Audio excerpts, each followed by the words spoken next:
कोई भी दुख ऐसा नहीं जो सह करके अपने आराध्य देव को न प्राप्त करे। आराध्य देव की प्राप्ति के लिए संघर्ष सहना अत्यंत आवश्यक है, कष्ट सहना। जो अंदर जलन हो रही, जो विकारों की जलन हो रही, सहो भाई, इनकी पूर्ति से कुछ नहीं होगा। इनको से एक बार लड़ जाओ, एक बार निकल जाओ तो जन्म जन्म की लड़ाई जीत जाओगे। जिसकी शुद्ध भक्ति होती है उसको अपने प्यारे के नाम जब के सिवा कुछ अच्छा ही नहीं लगता है। बस उसकी लीला कोई सुना दे, उसके गुणों की चर्चा करा दे, उसकी रूप माधुरी का चिंतन करे। तो मेरे प्रभु का स्वभाव है कि जो प्रभु को जपते हैं प्रभु उनको जपते हैं। ये बात समझ लो। आप प्रभु की लीला कथा सुन रहे हैं, प्रभु आपके को देखकर इस भाव से, जब हमारा हृदय पवित्र होता है तभी हम भगवान को भाव से बच पाते हैं। अभी भाव नहीं, अभी तो भाव की केवल बातें सुन सुना के बातें करते हैं, भाव नहीं जागृत हुआ। भाव जागृत होने पर इन तीन पर आपका महत्व नहीं रह जाएगा। स्वजन संबंधियों पर, अर्थ के द्वारा प्राप्त होने वाले भोगों पर, और इष्ट देव से बिलक साधनाओं पर, इन पर आपका राग नहीं रह जाएगा। ये पहचान है भाव की। आराध्य देव पर ही केवल, जैसे गोस्वामी जी कहते, बने तो रघुबर ते बने, बिगड़े तो भरपूर, तुलसी औरन ते बने, ताबलिबे पे धूत। जब तक नाशवान पदार्थों में महत्व रहेगा, ये जो श्लोक है कि जिस प्रकार से भक्त मेरी शरण में आता है, मेरा भजन करता है, मैं वैसे ही उसका भजन करता हूं। नाशवान पदार्थों का महत्व देने से हमारा मन अपवित्र हो जाता है। नाशवान पदार्थों के भोगने से हमारी इंद्रियां और तन अपवित्र हो जाता है, हमारे कर्म अपवित्र हो जाते हैं। तो जन्म निश्चित हो गया अगला। और जब हम भगवान की शरण में आते हैं, भगवत नाम जप करते हैं, भगवत शरणागत होते हैं, भगवत भक्तों का संग करते हैं, तो सारी मलिनता नष्ट हो जाती है। तन की, मन की, स्वभाव की सब मलिनता नष्ट हो जाती है। इस बात को समझिए। शरीर, इंद्रियां, मन, बुद्धि, पद, योग्यता, अधिकार, धन, जमीन, जितनी भी ये सब है, इनमें रुचि, आसक्ति, ये तुम्हारे मन को पवित्र कर देगी, तन को अपवित्र कर देगी, स्वभाव को अपवित्र कर देगी। अगर इन्हीं सभी को प्रभु को समर्पित करके कर्तव्य कर्म का पालन करते हुए नाम जप करोगे तो सब कुछ पवित्र हो जाएगा। जैसे जड़ मिठाई कभी ऐसे लगाने वाली नहीं होती, लेकिन जब प्रभु को अर्पित करते हैं तो प्रसाद हो जाती है। मांग करके किनका मिलता है तो बड़ा आनंद का अनुभव होता है, मेरे प्रभु का प्रसाद है। ऐसे ही शरीर, इंद्रिया, मन, बुद्धि, पद, योग्यता, अधिकार, धन, जमीन, जो कुछ भी है उसे प्रभु को अर्पित करके अपने कर्तव्य का पालन करते हुए जो नाम जप करता है, उसका तन पवित्र, उसका मन पवित्र, उसका स्वभाव पवित्र, उसकी सब वस्तुएं पवित्र हो जाती है। अब तो वैसी निष्ठा नहीं दिखाई दे रही है, होगी किसी के अंदर। पहले महापुरुषों में देखा, जैसे श्री चतुर्भुजदास जी महाराज जो सेवक जी के मित्र थे, अगर जिस गांव में गए वहां अगर वैष्णव नहीं है, कंठी तिलकधारी, तो उस गांव के कुएं का पानी भी नहीं पिएंगे, ऐसी निष्ठा रखते थे। यहां एक भी वैष्णव नगर में नहीं थे। नगर क्या है, ये भूतों का डेरा है। फिर जहां भगवान का भक्त नहीं, भगवान का भजन नहीं, नाम कीर्तन नहीं, उस नगर का पानी नहीं पीते थे। ये उनके चरित्र में आया है। बहुत पवित्रता का निर्वाह महापुरुष जन भजन के लिए करते थे। गले में कंठी नहीं, मस्तक पे तिलक नहीं, तो हाथ से पानी पीने की रुचि नहीं है। ऐसी निष्ठा में ही तो सब। इसी निष्ठा का प्रभाव दैवी शक्ति को भी परास्त कर दिया। एक दिन एक नगर से निकल रहे थे तो देखा एक आदमी चिल्ला रहा था, रो रहा था, उसके हाथ पीछे बंधे हुए थे और बड़ा ढोल नगाड़ा बज रहा था, उसको घसीटते हुए ले जा रहे थे। चतुर्भुजदास जी मंडली के सहित मुरली मनोहर अपने ठाकुर को लेकर, मुरलीधर को, वो विचरण करते थे। तो उन्होंने लोगों से पूछा, ये आदमी इतना त्राहिमाम बोल रहा है, इसका कोई साथ क्यों नहीं दे रहा, इसको क्या? तो बोले ये देवी के बलि चढ़ाने के लिए ले जाएगा। देवी की बलि? कहां है मंदिर? गांव के बाहर है। वाह, पहले उसको रुकवा दिया। इतना भजन का तेज था, रुकवा दिया। दरवाजे पे गए और कहा कि तुम मां हो? कैसी मां हो जो तुम अपने बच्चों की हत्या करवाकर मुस्कुराना सीखती हो? तुम मां हो, इसका मतलब है तुम्हारे अंदर ममत्व नष्ट हो चुका है। चाहे कोई भी सृष्टि का जीव हो, वो तुम्हारा बेटा होता है। कुपुत्रो जायते क्वचित् कुमाता न भवति। ये कैसा न्याय आपका कि आपके सामने आपके बेटे को बंदी बनाकर बलि दिया जा रहा है? आप प्रसन्न मुद्रा में हो। वहां के पुजारी ने कहा, आप अंदर नहीं घुस सकते। बोले ये अंदर नहीं रह सकते। अब ठाकुर जी को साथ लेके तो देवी जी बाहर निकल आए, ठाकुर जी को सिंहासन पे विराजमान किया। उनके भागवतिक वैष्णव तेज भजन के प्रताप से लिखा हुआ है भक्तमाल जी में भी, जहां भी उनका चरित्र चतुर्भुजदास जी का, ऐसे हरिव्यास देवाचार्य जी। तो देवी जी ने कहा क्या आदेश है हमारे लिए? देवी जी ने कहा तो उनका पहले यहां के राजा को बोलो कि आज के बाद अगर यहां बलि चढ़ी तो सर्वनाश तुम ही करोगी, बोलो जाके। यही राजा को जाकर के देवी जी ने भय दिखाया और कहा अगर आज के बाद किसी भी जीव की हमारे ऊपर बलि चढ़ाई गई तो अब हम वैष्णवी हो गई है आज के बाद। हाँ, अगर बलि चढ़ानी तो नारियल नींबू आदि, ये नहीं, जीवों की बलि नहीं। कंठी बांधी देवी जी के और श्री जी के चरणारविंद की आसक्ति का मंत्र दिया देवी जी को चतुर्भुजदास जी ने। ठाकुर मुरलीधर को वहां विराजमान करके नाम कीर्तन बंद करा दी, प्रथा मुक्त करवा दिया जो बलि के लिए लाए। नाम बल, भजन बल। यदि आप प्रभु का आश्रय नहीं लिए, नाम जप नहीं कर रहे, तो यही शरीर, इंद्रियां, मन, बुद्धि, पद, योग्यता, अधिकार, धन, जमीन, ये तुम्हारे तन को मलिन, मन को मलिन, स्वभाव को मलिन और अगला जन्म निश्चित। जैसे कोई कहता है हम तो पिछले जन्म को मानते नहीं, अगले जन्म को मानते ही नहीं, तो तुम्हारे मानने न मानने से सृष्टि चल रही क्या? कि तुम मानोगे तो सृष्टि चलेगी, नहीं तो बंद हो जाएगी। हम मानते नहीं सूर्योदय होता है तो सूर्योदय बंद हो जाएगा क्या तुम्हारे मानने ना मानने से? क्या ईश्वर का संविधान और शासन आंख मूंदने से टल जाएगा क्या? तुम्हारे ऐसा कहने से टल जाएगा क्या? अगर नहीं मानते हो तो है कोई परम शक्तिशाली जो बरबस जीव को उसके कर्म को भुगवा रहा है कोई कर्म का प्रबल फल देने वाला महान ईश्वर जो सुख और दुख के चक्र में पूरी सृष्टि को फंसाए हुए है। उसी से मुक्त होने के लिए वही है एकमात्र जिसका आश्रय ले लो। भक्त को भगवान के स्वरूप का ज्ञान, भगवान का दर्शन, भगवान के साथ खेल खेलने का सौभाग्य, ये तीन बातें जो प्राप्त होती है ये ज्ञानी को नहीं प्राप्त होती है। भगवान के प्रेम स्वरूप, भगवान का दर्शन, संभाषण और भगवान के साथ खेलना, ये नहीं, ये बड़ी दुर्लभ बात भक्ति से प्राप्त होती है। इसलिए सर्वोपरि भक्ति। जो भगवत परायण भक्त है उसमें शरीर और संसार की आसक्ति नहीं रहती। देख लो, शरीर और संसार की आसक्ति नहीं रहती। इस भगवत परायणता के लिए हठ पूर्वक बहुत नाम जपा जाए तब ये जागृत होती भगवत परायणता। हठ पूर्वक शब्द आया है। हठ पूर्वक हमको नाम जप करना बहुत कठिन है। नाम जप करना, बातें बना लेना अलग बात है, नाम जप करना बहुत कठिन है। अगर नाम जप हठ पूर्वक करोगे तो संसार शरीर की आसक्ति नष्ट हो जाएगी, भगवत परायण हो जाओगे, भगवान के तत्व का ज्ञान हो जाएगा, भगवान से प्रेम हो जाएगा, भगवान का साक्षात्कार हो जाएगा, भगवान से वार्ता होगी, भगवान के साथ खेलोगे। जब भगवत परायणता जागृत होती है तो कुत्ता, गधा, चांडाल जहां दृष्टि जाती है वहां श्री कृष्ण दिखाई देते हैं। विद्या विनय संपन्ने ब्राह्मणे गवि हस्तनी सुनी चय सुपाके चा पंडिता समदर्शिना, ये तत्व बोध हो जाता है भक्त को, क्योंकि उसकी दृष्टि भगवत स्वरूप हो गई तो पूरी सृष्टि भगवत स्वरूप हो गई। किसकी? जो हठ पूर्वक नाम जप करता है। हठ पूर्वक मतलब स्वाद नहीं मिल रहा, कोई रुचि नहीं, पर गुरुदेव ने कहा इसलिए मुझे जप करना ही है।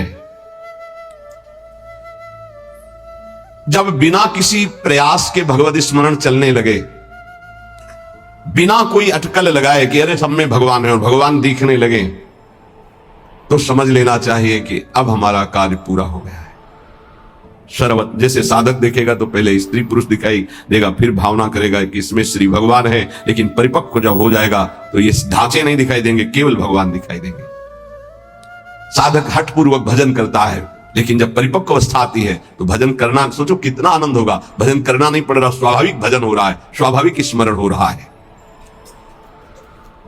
देखो, जल जड़ है, जल तत्व जड़ है, पर इस जल में जब रगड़ पैदा की जाती है तो बिजली पैदा हो जाती है। इसी प्रकार जो भक्त इस जड़ जिह्वा में नाम की रगड़ पैदा करते हैं तो इसे आध्यात्मिक अग्नि पैदा हो जाती है। यही सब पापों को भस्म करके, संचित कर्म को भस्म करके ये भगवत प्राप्ति कराती है, ये समस्त विकारों पर विजय प्राप्त कराते हैं। जड़ जिह्वा पे जैसे बिजली घर्षण के द्वारा पैदा होती है, जल में जल का परस्पर घर्षण होता है, उसे बिजली पैदा हो जाती है। ऐसे जिह्वा और नाम का घर्षण होता है तो एक आध्यात्मिक शक्ति पैदा होती है जो समस्त कामनाओं पर विजय प्राप्त कराती है, जो माया को पराजित करके भगवत साक्षात्कार कराती है। पकड़ो भाई, बात को पकड़ो। हमारा मन जो चाहता है वो करवा लेता, हमें सामर्थ्य नहीं, वो सामर्थ्य नहीं। देखो ना बिजली कहां पैदा हुई, कहां तक प्रकाश कर रही है। ये बिजली पैदा होने का स्थान थोड़ी है, बिजली तो कहीं और पैदा हुई, लेकिन एक संबंध के कारण वो यहां भी प्रकाशित हो रही है। क्रम से संबंध है तो यहां प्रकाशित हो रही है। ऐसे ही रोम रोम रग रग में अध्यात्म शक्ति का प्रकाश, तो जगत में जो भी उसके सानिध्य में आएगा वो अध्यात्म शक्ति संपन्न हो जाएगा। ये बिजली पैदा करो, बिजली तुम्हारे अंदर वो सामर्थ्य है कि तुम ये आध्यात्मिक शक्ति प्रकाशित कर सकते हो। क्या करो?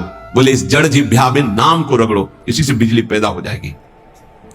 बहुत संघर्ष करता है तब भाव का प्रादुर्भाव हो जाता है। ये यथा माम प्रपद्यन्ते तास तथैव भजाम्य हम मम वर्तमानो वर्तन्ते मनुष्या पार्थ सर्वशा।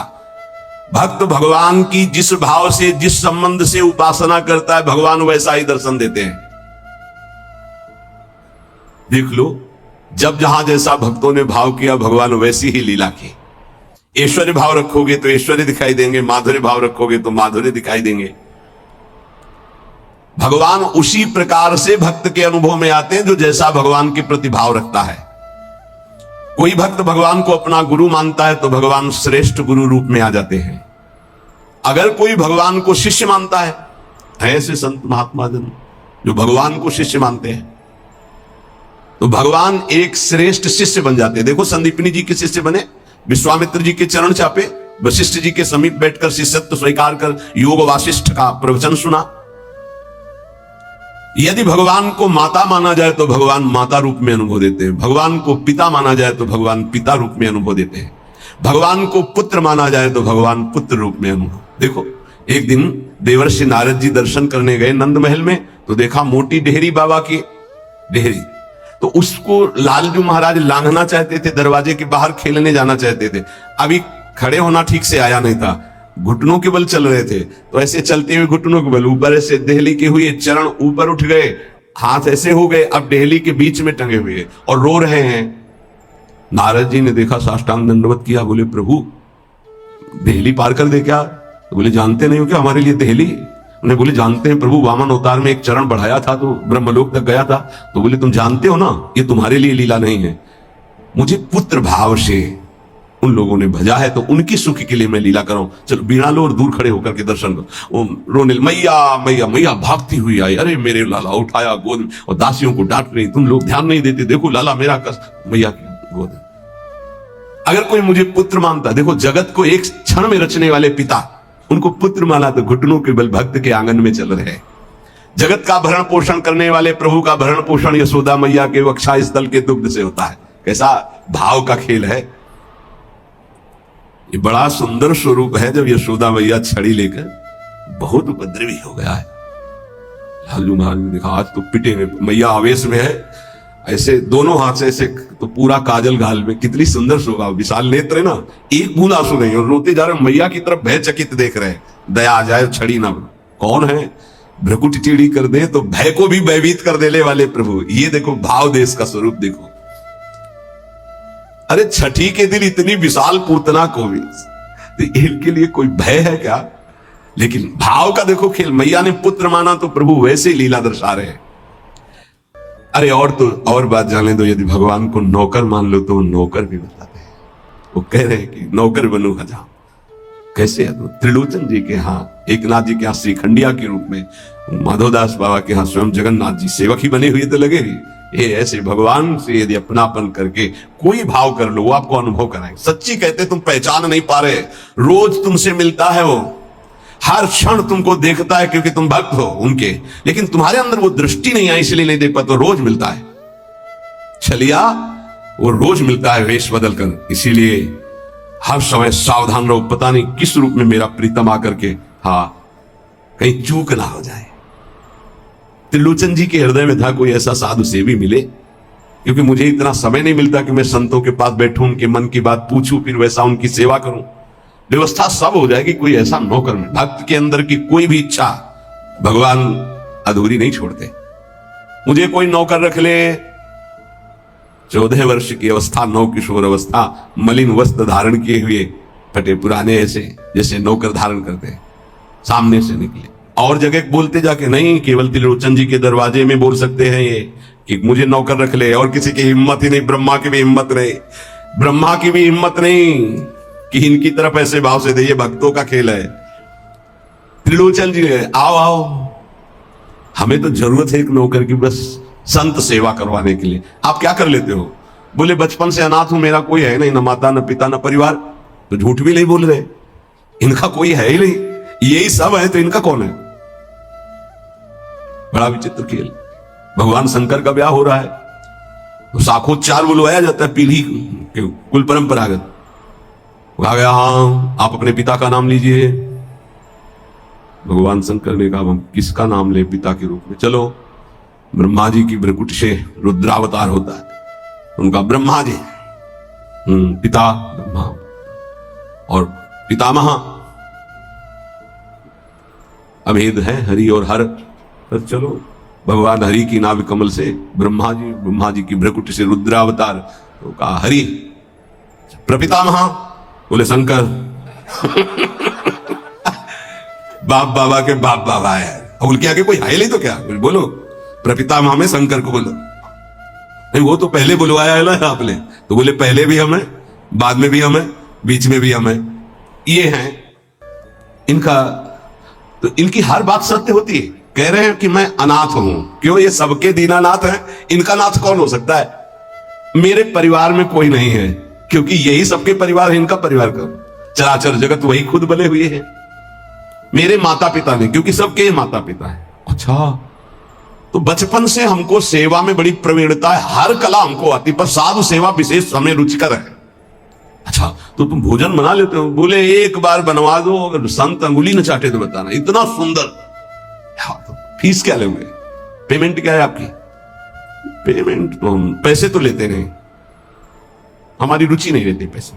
लक्ष्मी जी चरण चापती भगवान उधर नहीं देते।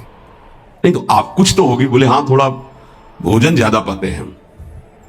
जितना हम भोजन पाएंगे तुम्हारी पत्नी पीसेगी, उसी के हाथ का पिसा पाएंगे, वही हमारे लिए बनाएगी। और 1000 संत आ जाएंगे, उनकी व्यवस्था हम करेंगे, तुम निश्चिंत रहो, कभी शिकायत नहीं मिलेगी। पत्नी से कहा समस्या का समाधान तुम ही हो। तो उनका कितना? आधा किलो आटे की रोटी पाएंगे। तो उनका इस भूल में मत रहना, अगर हम भरपेट पाएंगे तो 3-4 किलो तक पहुंच सकता है, हमें पीसना पड़ेगा। बोले शर्त है अगर इतना कर सकती हो तो। और कभी किसी से कहोगी नहीं, अगर कह दिया तो फिर मैं नौकरी में नहीं रहूंगा। त्रिलोचन जी ने पत्नी से कहा बहुत सेवा की भावना हमारे अंदर थी, ये पुष्ट हो जाएगी इससे, तुम इतना स्वीकार कर लो। ठीक है, दोनों टाइम का भोजन हम बना के पीस के तुम्हें पवाएंगी और तुम संत सेवा। भगवान जैसे किसी के मन में चल रहा है कि आज बढ़िया कढ़ी बनती है ऐसी ऐसी, तो भगवान वैसे ही बना के सबकी सेवा में रत। अब तो वहां संत समाज आते, खूब नाम कीर्तन, खूब कथा। त्रिलोचन जी निहाल हो गए कि मुझे, और नाम पूछा तुम्हारा नाम क्या? तो बोले अंतर्यामी। अंतर्यामी। जब से अंतर्यामी ये सेवक पधारा, तब से जो संत सेवा हुई, मन नाच पड़ा। भगवान को बार बार धन्यवाद देते, प्रभु ऐसा सेवक भेज दिया। और ये नहीं समझ पा रहे थे कि जिनको धन्यवाद दे रहे वही है। और सुबह का पीसना 10 बजे तक पीस कर बना के खवाया, बर्तन मांजा, शाम के फिर पीसने का नंबर, क्योंकि उतना ही पाना है। वर्ष भर हो गया, कहीं जाने को नहीं मिला।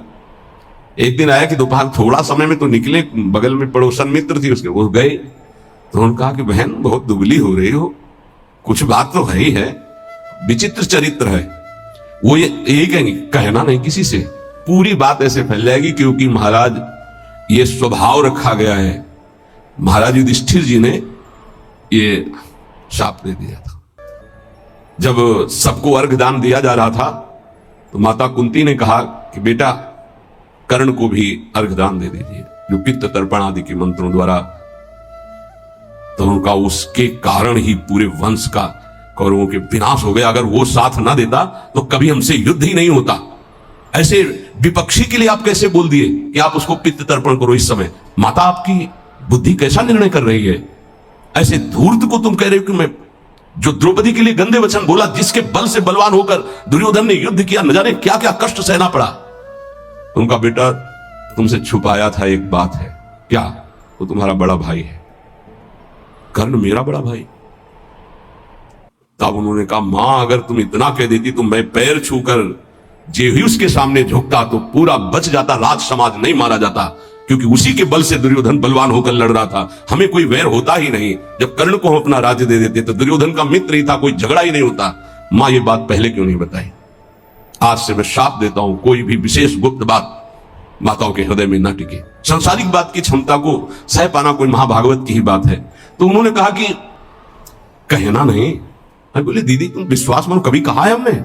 बोले एक नौकर आया है, बस कहना नहीं। बोले नहीं किसी से नहीं। एक नौकर आया है, वो बहुत सेवा करता पर खाता बहुत है, और उसको बना बना के हम ही को खवाना होता है, इसलिए हम दुबली भी हो गए, तुमसे मिलने भी नहीं आ पाए। लेकिन कहना नहीं, वो चला जाएगा। जब लौट के आई तो वहां नहीं थे अंतर्यामी भगवान नहीं। त्रिलोचन जी तो हाँ अंतर्यामी कहां गए, खूब ढूंढा, नहीं मिले, बहुत विकल होके रो रहे थे। उसी समय उसी रूप में भगवान प्रकट हुए। मालिक, अरे अंतर्यामी, जो ही नजदीक जाने की कोशिश तो देखा ललित त्रिभंगी भगवान से। प्रभु आप बोले, मैं ही तो था, तुम क्या समझते तुम्हारा कोई और नौकर था? मैं ही नौकर था। मैं तुम्हारी इच्छा की पूर्ति के लिए स्वयं नौकर बना हुआ। अगर आपका भाव बन जाए भगवान के प्रति तो भगवान नौकर बन जाए। देख लो, जहां अर्जुन जी की पादुकाएं हैं वहां भगवान बैठे हैं, और जहां भगवान की पादुकाएं रखने की चौकी होती वहां भगवान शंकर सनकादि नमन करते हैं। शिव शनकादि जहां वंदना करते हैं, जिनकी चरण रखने की चौकी में, वो भगवान वहां बैठे हैं सारथी पद पे, और रथी रूप में अर्जुन भक्त बैठा है। कैसी प्रभु तर उतर कभी डार पर है, प्रभु ऐसे बैठे हैं और सब ऊपर बैठे डाल में बैठे। प्रभु तर उतर कभी डाल पर, देखिए आप, बड़ा विचित्र भगवान का कृपा प्रसाद है।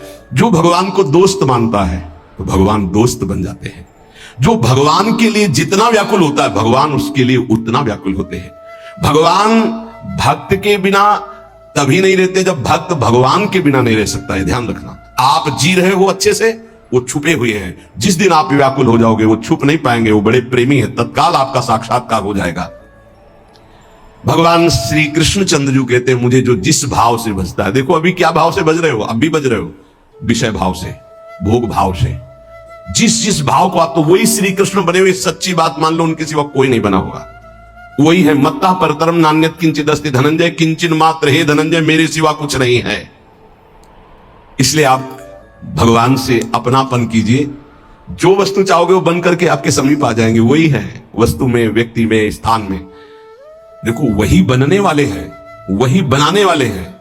जो वस्तु बनी वही बने हैं, पक्का समझिए। जिस समय हमारा ज्ञान दूर हो जाएगा तो ये बात समझ में आ जाएगी। वही जैसे बछड़ा और सखाओं का अपहरण किया तो सखा भगवान बन गए, उनके कपड़े बन गए, छड़ी छीका बन गए। वैसे ही रंग के बछड़ा, उतने ही बछड़ा, उतनी आयु के, ऐसे ही भगवान चराचर जगत बने हुए हैं। ये भाई, अगर मेरी प्रार्थना समझ पा रहे हो तो समझ लो। कातव कांता, जिसे तुम अपनी स्त्री समझ रहे हो, पत्नी समझ रहे हो, पीछे कौन थी, आगे कौन रूप में जाएगी। वर्तमान में वो जीव स्त्री शरीर प्रारब्ध के अनुसार प्राप्त करके तुम्हारे कर्म के भोग के लिए उपस्थित है। वो अवश्य तुमने अपनी पत्नी मानकर गाढ़ आसक्ति कर ली तो नवीन दुर्गति तैयार हो गई। कौन है वो तुम्हारी, जानते हो? नहीं परिचय, कुछ वर्षों का परिचय, और इसे सत्य मान लिया। और जहां वो परिवर्तन नाशवान दृश्य जगत का एक दृश्य शरीर परिवर्तित हुआ, नाशवान शरीर का परिवर्तन प्रतिपल हो रहा है, तुम समझ नहीं पा रहे। पर समझा तब जाता है जब वो मृत्यु को प्राप्त होने का समय आता है। तब समझ तुम्हारी किसी काम की नहीं रहती। मन पछितई है अवसर बीते। शुद्ध बनितादि जान स्वार्थ रत ना करो नेह सभी थे। स्नेह मत करो, स्नेह प्रभु से करो, प्रभु का भाव रखकर करो। कहने की कास्तव तनया, ये जो तुम्हारे पुत्र रूप में आया है कौन है जानते हो? तुम्हारे कर्म का भोग भोगाने के लिए वही भगवद अंश आया है। ये कुछ समय के लिए आया है। शुभ कर्म तो सुख प्रदान करेगा, अशुभ कर्म तो दुख प्रदान करेगा, लेकिन वो तुम्हारा नहीं है। आप उसका परिचय नहीं जानते जो पुत्र रूप में आया हुआ है। स्थिरमति रेतन मृति मनुगणया, तुम्हारी बुद्धि स्थिर नहीं है, इसीलिए तुम समझ नहीं पा रहे कि, गणना नहीं कर पा रहे हो कि तुम्हारी एक एक श्वास व्यर्थ में नष्ट हो रही है। आखिरी श्वास, अहा किमद्य ना पश्यसि मरणम, क्या तुम देख नहीं पा रहे हो कि तुम्हारी श्वासें कम हो रही है, तुम मृत्यु की तरफ जा रहे हो। तुम्हारा शरीर कभी भी अचानक छूट सकता है। ऐसा नहीं कि आप वृद्धावस्था में ही जाकर मरेंगे। तव पर वृंदावन मिहि शरणम, फिर भी तुम वृंदावन का आश्रय वास स्वीकार नहीं करते, सत्संग का अनुसरण नहीं करते, आचरण में नहीं उतारते, निरंतर नाम जप नहीं करते, तो किस भूल में तुम पड़े हो? तुम्हारे पास पत्नी है, पुत्र है, संपत्ति है, इस भूल में, ये तुम्हारी नहीं है। कुछ समय के लिए तुम्हारे प्रारब्धानुसार ये संयोग बना है, बस बिछुड़ जाएगा, इसे तुम रोक नहीं पाओगे। ना अपने शरीर का छूटना, ना अपने सगे संबंधियों के शरीर का छूटना, ये तुम्हारे बस की नहीं कि तुम रोक लो। तो क्या करें? सबको छोड़ दे? नहीं, सब में भगवत भाव करो, अपने धर्म का पालन करो, खूब नाम जप करो। जीवन सार्थक करने के लिए बहुत आवश्यक है। अगर आप इनके मोह में फंस करके भगवत विमुख जीवन व्यतीत कर रहे हैं तो निरर्थक जीवन है। प्राण निकल जाए पर भजन नहीं छूटेगा, इसे ही भजन कहते हैं। और ऐसा भजन बहुत लोग नहीं करते, कोई कोई करता है। पूज्य बाबा के सब कर सकते हैं, सामर्थ्य सब में है ऐसा भजन करने की, पर वो लगन नहीं है, वो अगन नहीं जगी भगवत साक्षात्कार करने की। इसलिए जहां विपत्ति आई उसमें डूब गए, संपत्ति आई उसमें डूब गए, भोग आए उसमें डूब गए, प्रभु का विस्मरण हो गया। इसका यही कारण है। भजन का तात्पर्य है भजन में गोता लगाना, डूबना। बस चल रहा है मंत्र नाम, उसी के श्रवण में डूबा हुआ उपासक। डूब करके भजन किया जाए तो 6 महीने में भगवत साक्षात्कार कर लिया ध्रुव जी ने। डूब करके गोता लगाया, 6 महीने भजन में भगवान का साक्षात्कार कर लिया। और अगर तन्मयता नहीं है भजन में तो बहुत लंबा समय निकल जाता है। देखो इस मन को देखा, अगर इसको भजन का सुख आप नहीं दोगे तो ये रुपए की गणना का सुख करने लगेगा। कई बार हमने कहा बचपन से इसी बात की पढ़ाई है, मन की वृत्ति की। आप देख लेना, अनुभव करना। अगर आपको प्रियाजू के भजन में गुरु की आज्ञा के अनुसार तन्मयता नहीं आ रही है तो आपका अर्थ के प्रतिभाव आ जाएगा। अनंत ब्रह्मांडों में कितना ऐश्वर्य है और वो मायाकृत एक पलक झपकते श्री भगवान ने रचा है। ऐसे श्री भगवान को अधीन करने वाली प्रियाजू का आश्रय हृदय में रहे तो और फिर क्या। पर उस भजन ना होने के कारण हमारी स्थिति अपने आश्रय तत्व पर नहीं होती। आश्रय हुआ ही नहीं, होने का अवसर मिला लेकिन हमने फिर भी वही लौट कर आश्रय कर लिया, पलट गए, फिर वही आश्रय कर लिया। सन्मुक्ता से जो एकदम परिवर्तन होता है, एकदम विमुक्ता के लिए माया अपना जाल रचती है। स्पष्ट देख, तू इससे एक बहुत बढ़िया महल बना सकता है, तू बहुत बढ़िया कार ले सकता है, तू हर सुख सुविधा ले सकता है। राजी हो गया, देखना सब व्यवस्था बढ़िया बन रही। नहीं नहीं, हम व्यवस्था बढ़िया नहीं बनाने आए, हम व्यवस्था को श्री जी के आश्रय से चाहते हैं, अपनी मन बुद्धि के आश्रय से। लाडली जो के महलों में रखो चाहे झोपड़ी में बाग, उसका केवल आश्रय अंतर से प्रभु का होता है। गृहस्थ और विरक्त की चेष्टाएं अलग होती हैं, निवृत्ति परक चेष्टा और प्रवृत्ति परक चेष्टा। बस ये ध्यान रखना है, निवृत्ति परक चेष्टा से कोई भी ऐसी सिद्धि नहीं जो आ न जाए। प्रवृत्ति परक चेष्टा में अतिथि सत्कार, परिवार की सेवा, समाज की सेवा, नाम जपने का अभ्यास, धर्म पूर्वक कमाया हुआ धन, तब वो आगे बढ़ता है। निवृत्ति परक चेष्टा एकमात्र भगवद आश्रय, उसी से सब हो जाता है। तभी लोगों को लगता है कि संत लोग बड़े धनी हो जाते हैं, उनको लगता है बड़ी चतुराई करते हैं। हमें लगता है कि क्या ये चतुराई आप में नहीं जागृत हो सकती है? क्या चतुराई आप बल्ले पकड़े हो? बहुत चतुर है संत जन, ठग लेते हैं। किसको? ठगनी माया को भी। माया ठगनी विश्व को ठग रही हो, उसको भी ठग लेते हैं। वो बड़े चतुर हैं। रामाई भजई ते चतुर नर, क्योंकि उस सच्चिदानंद का नाम एकत्रित किए हैं। एक नाम के ब्याज में पूरा त्रिभुवन नहीं है, उसकी बराबरी हम नहीं कह रहे नाम की ब्याज में। एक नाम त्रैलोक ही तारे, जो न ले सो जन्म ही हारे। अभी अपने लोग महिमा नहीं जानते नाम की, सच्ची मानिए। किसी ने कहा कि समस्त संसार को तो हम दुखी में देख रहे हैं, अगर विश्व में कोई सुखी है, वो उपहास के प्रति शब्द थे, अगर विश्व में कोई सुखी है देखा जाता है तो संत जन देखे जाते हैं। उनका तात्पर्य अध्यात्म से नहीं था, उनका तात्पर्य भोगों से, विषय सामग्री से, वैभव से था। अगर तुम्हें ऐसा पता है तो तुम वैसा करके देखो, बहादुर हो। तुम्हारे में चतुराई की कोई कमी है क्या? बड़े चतुर हो। तय बालक नहीं भर्यो शयानम, तू बालक नहीं भर्यो शयानम, काहे कृष्ण भजत नहीं नीके। अरे तू बालक नहीं, बड़ा चतुर है, पर तू ठीक से भजन नहीं किया ना, इसीलिए ऐसा है। क्या चाहिए? त्रिभुवन का सर्वश्रेष्ठ पद 5 वर्ष का बालक प्राप्त कर लिया गुरु जी, क्या चाहिए? अखिल लोक चूड़ामणि भगवान के पास क्या कमी है? पर आपको उतना भजन करना पड़ेगा, आपको वैसे समर्पित होना। उस 5 वर्ष के बालक ने मां का प्यार, पिता का प्यार, राज्य सुख, शरीर सुख, सब भयों को त्याग करके इसी मथुरापुरी में आकर भजन किया। इसे मधुपुरी कहते हैं शास्त्र भाषा में। यहीं आकर के भजन किया और यहीं स्वयं सच्चिदानंद भगवान आकर दर्शन दिए और उनकी कामना पूर्ण की, उच्च पद की। गोता लगाना अर्थात उसमें डूबना, अर्थात उसका ऐसा दृढ़ चिंतन कि गुंजायमान केवल मंत्र और नाम हो रहा है। तुमसे सच्ची कहते हैं ये जीव बड़ा पागल हो गया है माया में, सत्य वस्तु को समझ ही नहीं रहा। पूज्य बाबा कह रहे उसको यही पता नहीं कि मैं यहां कमाने के आया हूं मृत्यु लोक में। पागलों की तरह घूम रहा है, कभी ये बटोर रहा है कभी वो बटोर रहा है, उसका लक्ष्य ही नहीं पता चल रहा कि तू आया क्या लेने यहां है, क्या कमाई करने आया है, उसको समझ में नहीं आ रहा। कई बार कहा ऐसा कमाई और ऐसे देश में कौन रहना पसंद करेगा। किसी भी देश में अगर ऐसी पद्धति हो कि आप यहां आइए, आपको घर मकान भोग सामग्री सब मिलेगी, बहुत ध्यान से सुनिए, पर जब आप हमारे देश से जाएंगे तो आपका कपड़ा तक उतरा लिया जाएगा। सब सुविधाएं मिलेगी, जब जाओगे तो कपड़ा तक उतरा लिया जाएगा। अब आप ऐसे देश में रहना पसंद करेंगे, ऐसे देश की कमाई पसंद करेंगे? कोई भी बुद्धिमान नहीं पसंद करेगा। और आप ऐसे ही देश में हैं जिसका नाम मृत्यु लोक है। कपड़ा तो कपड़ा रहा, आपका शरीर भी छीन लिया जाएगा। यहां की इस देश की कोई भी वस्तु लेकर आप नहीं जा सकते। अब आप विचार कीजिए आप कितने बड़े बुद्धिमान हैं और क्या कमा रहे हैं। खास बात है जब आप अपने देश को यहां से जाएंगे, अपना देश है भगवत देश, और आपके पास जाने का किराया भी नहीं रखा जाएगा, आपकी पोशाक उतार ली जाएगी, तो आपका यहां शरीर भी छीन लिया जाता है, शरीर संबंधी छीन लिए जाते हैं, बैंक बैलेंस छीन लिया जाता है, प्रॉपर्टी छीन ली जाती है। अब आपके पास रहा क्या? पूरे जीवन में जो पाप और पुण्य कर्म किए। पुण्य तो कोई बिरला ही कर पाता है, ये पाप ही होते हैं। अगर पुण्य हुआ तो उसे बचा नहीं पाता है, वो चार लोगों से कह खाली हो जाता है, पुण्य नष्ट हो जाता है।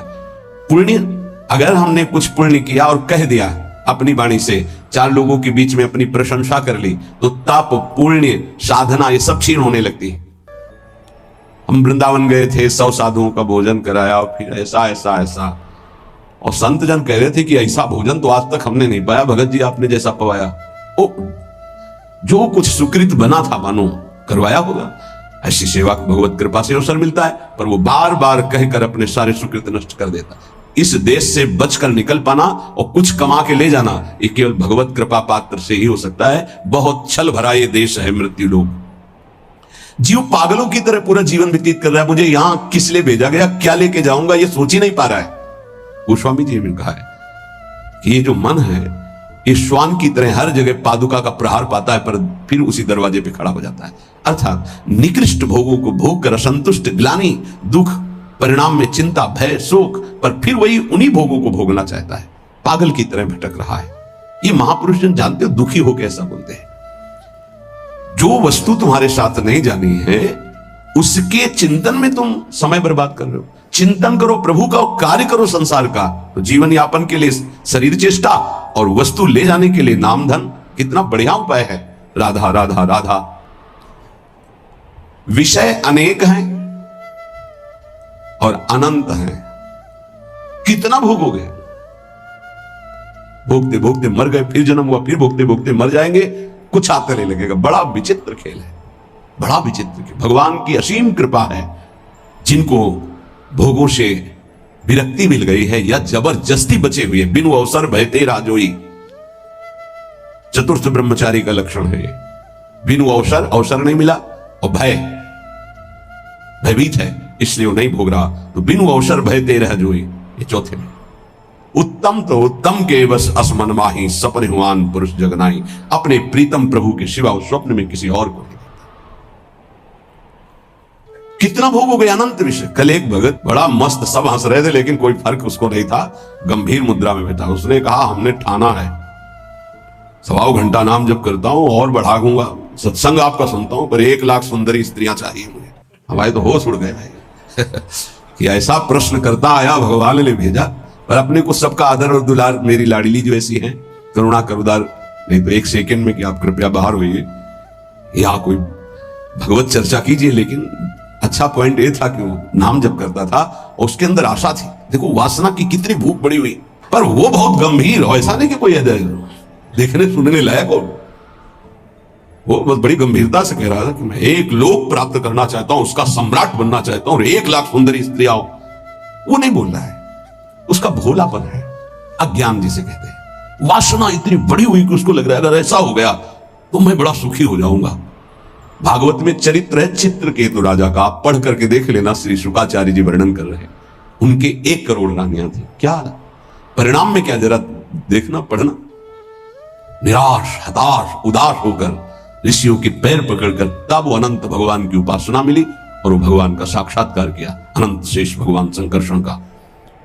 और वो बहुत सावधानी का विषय होता है। ऋषियों की कृपा हुई, पद मिला, भगवान संकर्षण ने विमान पे बैठ के भगवान शंकर के पास गए। विमान पे जहां सनकादि जो है अपने श्री चरणों से नंगे पैर चल कर जाते हैं और प्रणाम करके नीचे बैठ करके सत्संग करते हैं महादेव जी से, वो सब बैठे हुए थे। वही सीधे विमान से ही गए, विमान में बैठे बैठे, आकाशचारी विमान। भगवान से कहा कि एक साधारण पुरुष भी अगर अपनी स्त्री से वार्तालाप करता है तो एकांत में करता है। आप तो महायोगाधिराज योगिंद्रों मुनिंद्रों के गुरु भगवान शिव, तो अंबा जी वामांग में बैठी हैं, आप बैठे और ब्रह्म का उपदेश कर रहे हैं। उनका ये क्या हो, सब ऋषि आश्चर्यचकित हो गए कि ये कैसा। तो अंबा जी ने कहा अच्छा तुम्हें वरदान मिल गया है, विमान मिल गया है, तो तुम जगत गुरु भगवान शिव को उपदेश करने आए हो। जब आसुरी प्रवृत्ति तुम्हारी बढ़ रही तो इसका शासन करने के लिए तुम्हें दंड विधान चाहिए। प्रभु तो करुणामय है, वो कुछ बोलेंगे नहीं, इसलिए हम तुम्हें शाप देते, जाओ असुर भाव को प्राप्त हो जाओ। वही वृत्तासुर के रूप में प्रकट हुए थे। अंतिम समय भगवान से जो प्रीति मांगी वो माता जी की ही कृपा थी। या देवी सर्वभूतेषु बुद्धि रूपेण संस्थिता, मानो मां ने कृपा करके उनको उस अहम से रहित करके पावन भक्ति प्रदान करी।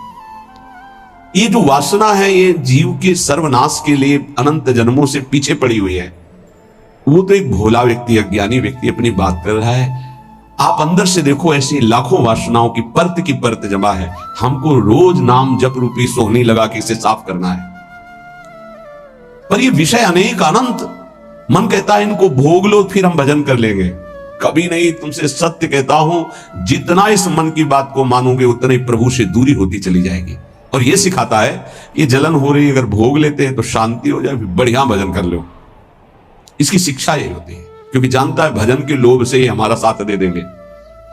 साधक जहां उसको उसकी इंद्री का भोग दिया मन को, बस फिर वो उसको ऐसा फंसा के पटकता है कि भजन कब कहां कैसे हो रहा था सब गायब हो जाता है। और वही भोग चिंतन, वही विषय चिंतन, वस्तु चिंतन, शरीर चिंतन। बहुत सावधान।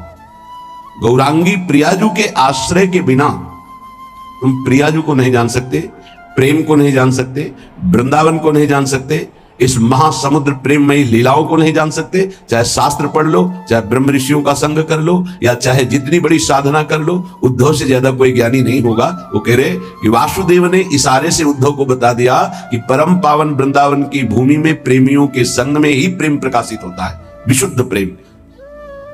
ऐसे गौर आश्रय का दृढ़ अवलंबन लेकर हम वो प्राप्त कर सकते हैं जो किसी साधन सूत्रों से नहीं प्राप्त हो सकता।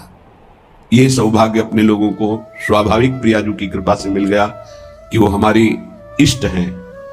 राधे वेष्टम, वही हमारे इस सत मार्ग के प्रकाश करने वाली हैं।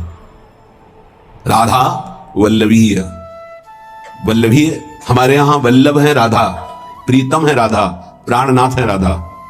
और मार्ग को ही संप्रदाय कहते हैं, सुदृढ़ मार्ग।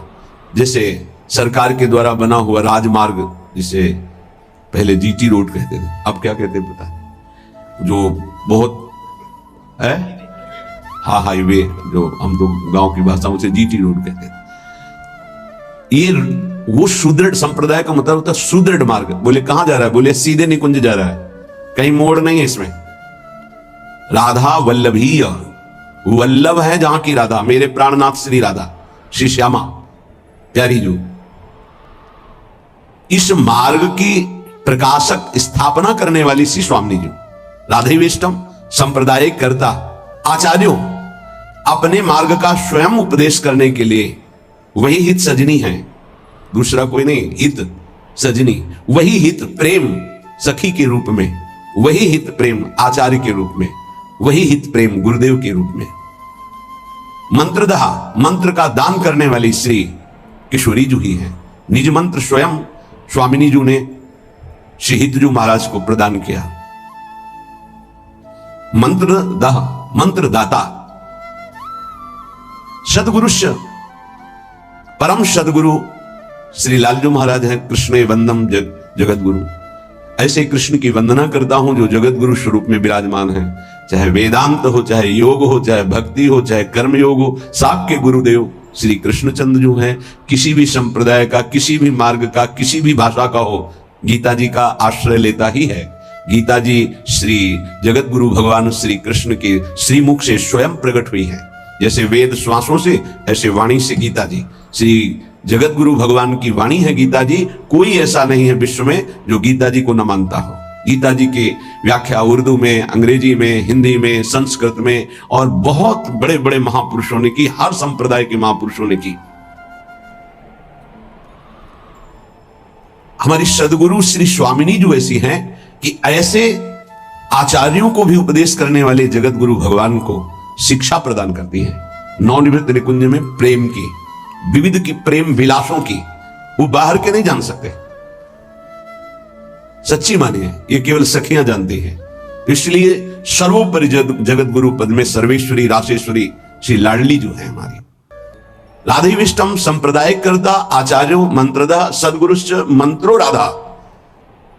मंत्र भी स्वयं से किशोरी जो है,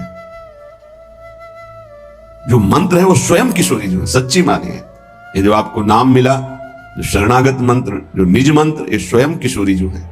जिह्वा पे विराजमान मेरी लाडली ही नाम मंत्र के रूप में है। ऐसे प्यार से भजो। तो गौराश्रय, बिना गौराश्रय के आप ना वृंदावन को जान सकते हैं, ना वृंदावन के महाप्रेम समुद्र रस को जान सकते हैं, ना वृंदावन की दिव्य लीलाओं में प्रवेश पा सकते हैं। चाहे आप शास्त्रज्ञ हो, चाहे जितने बड़े विद्वान ज्ञानी हो, बिना उद्धव जी से बढ़कर कौन ज्ञानी होगा। उन्होंने वृंदावन की रज को माथे पे चढ़ाया, गोपी जनों की चरण धूलि को, तब जाके उनको श्री कृष्ण प्रेम का परिचय मिला। फिर श्री कृष्ण के प्रेम में जितने भी मत वाले हुए हैं वो सब किशोरी जी के चरणों से प्रेम की भिक्षा मांगी है।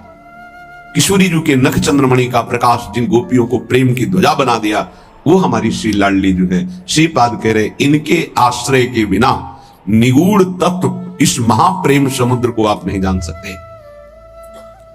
जहां प्रेम का प्रादुर्भाव हुआ तो ज्ञान, वैराग्य सब अपने आप जागृत हो जाता है।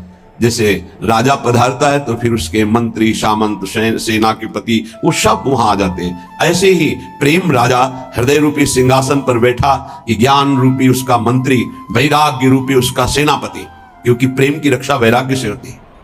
और प्रेम से जो ज्ञान प्रकट होता है, उसी ज्ञान से भगवत तत्व का वास्तविक बोध होता है। आत्मरति जिसे कहते हैं, रति माने प्रेम। आत्म तत्व का बोध उसी को होता है जिसे आत्मरति प्राप्त हो जाती है। चाहे ज्ञान हो, वैराग्य हो या भक्ति दिव्य हो, वो सब प्रेम के पधारने पर होता है, जब हृदय में प्रेम जागृत हो जाता है। पूज्य स्वामी अखंडानंद जी महाराज ने पूज्य बाबा उड़िया बाबा जी से प्रश्न किया कि बहुत लोग भजन करते हैं पर लाभ दिखाई नहीं देता, जो लाभ होना चाहिए। तो बाबा कहते हैं कि पहली बात, भजन में निष्ठा होनी चाहिए कि चाहे मर जाऊं, इतना कष्ट आवे, पर भजन नहीं छोड़ूंगा। ऐसी निष्ठा नहीं है, किसी बिरले में होती है। नहीं, जहां सामने इंद्रियों के भोग आते हैं भगवान छूट जाते हैं। हम मानते हैं भजन का प्रयास करते हैं, लेकिन जहां सामने भोग आया कि प्रभु भूल गए। आप देख लीजिए, चाहे वो भोजन हो, रसेंद्री का भोग हो या किसी भी इंद्री का भोग हो, उस समय प्रभु को भूल गए और उस भोगानंद को स्वीकार कर लिया, तो ऐसे पूरा जन्म व्यतीत होने लगेगा, पर आपको भगवत साक्षात्कार नहीं होगा। जो लाभ मिलना वो बहुत दूरी हो जाएगा। जहां कोई दुख आया, विपत्ति आई, भूल गए प्रभु। सुख आया, संपत्ति आई, भूल गए प्रभु को। मर चाहे जाए हम, किंतु प्यारे का भजन नहीं छोड़ सकते। इसी का नाम भजन है। भजन का स्वरूप क्या? ये चाहे विपत्ति, दुख, मृत्यु से बढ़कर तो कुछ है नहीं। हमारी मृत्यु भी आ जाए तो हम भजन नहीं छोड़ सकते। अब त्रिभुवन की राज्य लक्ष्मी मिलने पर जो आधे पल के लिए भी प्रभु का विस्मरण नहीं करता, उसे भक्त कहा गया है, महाभागवत कहा गया। तो कुछ भी सुख सुविधा मिले उस समय हमें प्रभु का, यही तो कसौटी है कि आप उत्तम से उत्तम आकर्षणकारी भोगों के बीच में, लेकिन भगवत विस्मरण नहीं है।